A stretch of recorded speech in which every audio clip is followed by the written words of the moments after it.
everybody in the movie is based on a character that I met. I had written the script early on, and then I made the short. When I went into Syria, I snuck into Syria during the war by befriending a Turkish border guard. After I did the short, I actually found out that I was on one of those Syrian hit lists from Assad because of my short, and that's why Turkey would not let me cross into Syria. So I finally was able to cross. I was able to go into a hospital near Aleppo, and I was interviewing in a neonatal unit a Syrian nurse, and she told me this story of these two soldiers, a rebel soldier and a regime soldier, who ended up in the same emergency unit and were being operated on at the same time. And that story totally influenced how I opened the film. So every one of those stories in the film is from a real story that I heard. And then it's mixed with emotions or stories of myself. I mean, many of those stories are from stories with my own kids, because this movie explores relationships with parents and their children. It really is it's a real life exploration of the relationships of parents and kids, and how do those relationships evolve in extreme and dangerous circumstances. You're definitely a fighter. I mean that in a really positive way. You're somebody that through business, through negotiation, through, supporting people that know you and that you love. Like, I've always seen you as somebody that the fights, I probably have a lot of that. It probably comes from you. One story I remember a couple of stories of fights. One is when I was like 12, and we lived in Switzerland, and we all went to the same school, from like the little kids all the way. You were like a senior, and I was probably in like 7th grade, and some kid had kicked me in the bathing suit area as hard as he could. I must have said something, but he kicked me full on hard, and he like barely missed where I thankfully could still have kids. But I remember coming to the other side of the school and finding you, and you were a senior, and you and some of these other, Collège de Léman, real tough guys, came over, and I just remember you putting that kid in the ground and being like, if you touch my brother again, you're going to really suffer.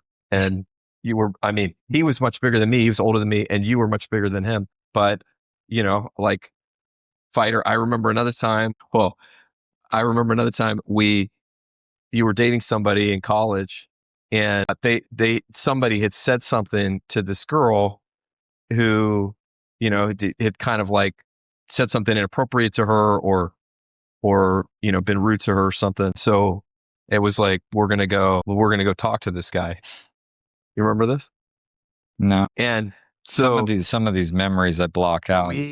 This one was one to block, because we roll up to this guy's house. And I was like 16. You were probably like 20, early 20s. And it was like, I'm like, well, I'm going to punch a grown man here. This is happening today.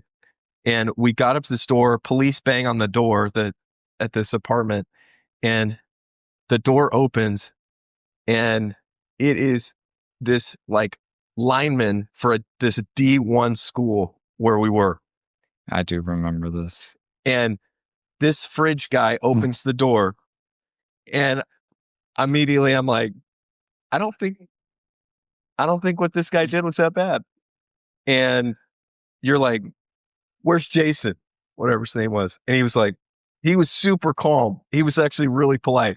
He was like, that's me. I was like, dang it. I couldn't just be his roommate, like his little nerdy roommate, maybe that this jock D1 football player lives with. Could he just be Jason? No, it's like, that's me. It was like, and immediately I'm like, I think we need to not fight at the moment. And I think we yelled at him a little bit. I think I may have tried to get you out of there, and he was the utmost gentleman. yelled at us back a little bit, but you gotta. Yeah, I yelled at him a lot. I remember he was calm. Yeah, he was very calm. He was big. He was big. Yeah. I mean, this is the I'm working on this part. It's a continual, this is a continued part of me that it's getting that this part of me has gotten a lot better, by the way. I'm not quite like this anymore. Not even like I recognize this in me. It's something I continually look at. I mean, I still stick up for the people I love. And like people I still will I remember it wasn't too long ago. I was I broke up a fight that was a random fight. I'm not, what's the way? I don't mind intervening, but I do it differently now. I try to do it with more sugar. I try not to, I try not to do it as such a Tasmanian devil anymore. But that's kind of that's that saint and sinner that I talk about, that I'm referring to. I don't want to be I don't want to be someone that intimidates ever. And I don't want to be even when it's, even maybe when it's warranted. And this guy, I don't think he probably warranted it, but there are situations where, like maybe someone has it coming, but there are other ways to handle it. And I'm not, I don't want to pretend that I shy away from those circumstances. I will still confront, but I confront them I believe in a kinder way now. I had one over Christmas this last year where someone stole a package that was a present that was very unique that I had bought for someone. And I just so happened I was able to, through a certain way, get their address, the person who had stolen the package. And I tried to get FedEx to deal with it, but they wouldn't.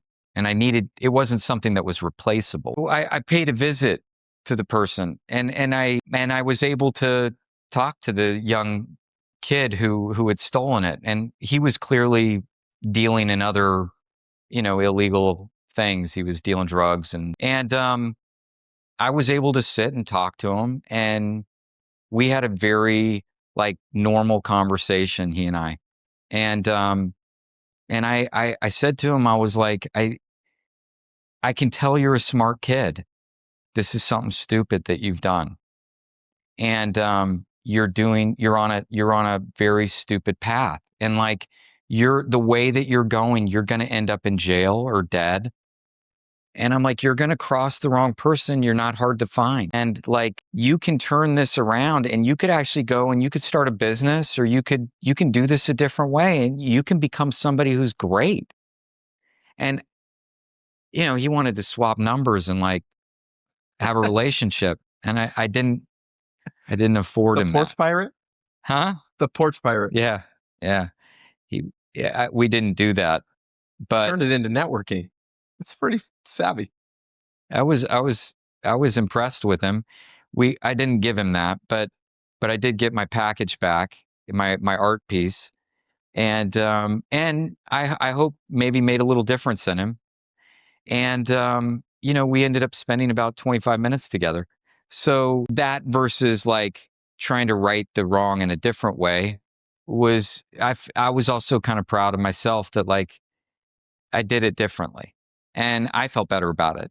And I think in the end, he felt better about it than had we done it, in some other way. Whenever there's a really difficult, traumatic situation, sort of find that there's two types of people. There's the people that immediately walk away. I mean, it's like they hear something traumatic, they see something, and it's like their immediate physical reaction is to just, whether they're thinking about it subconsciously or not, they just literally walk away from the situation. And then there's almost everyone's doing that. And then there's always a couple of people that are they hear it, they see it, they feel it, and they walk straight into whatever is happening, no matter how crazy or dangerous or difficult. And I see you as sort of the upper tier of even those few people that are willing to do that. You kind of put yourself in harm's way, or you you kind of forget about yourself very quickly in the most difficult of situations in order to help other people.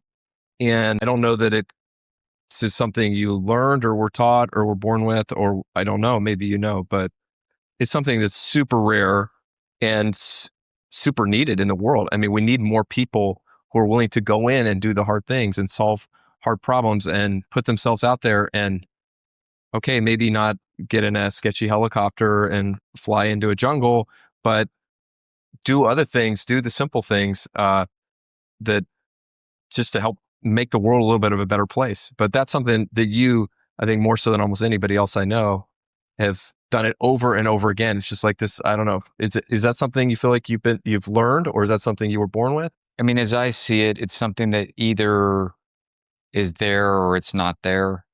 I mean, that day in Haiti, when the house started to shake, I saw everyone run out and two of us walked upstairs. And I I didn't feel like there was anything wrong with the people who ran out, but even the parents of the kids ran out. And it wasn't, again, I don't feel there's a wrong or right. It just is, there's an instinct to either go up or go out. And my instinct was just to go up. You got to grab the kids. I just think it's just that you get one instinct or another. So my instinct happens to be to go up the stairs. And I wasn't there. I don't feel fear in those moments. And if I felt fear, I would run out. So I don't think again, I don't think one's wrong or right. It's just, I don't feel any fear in that moment. So that's what I do.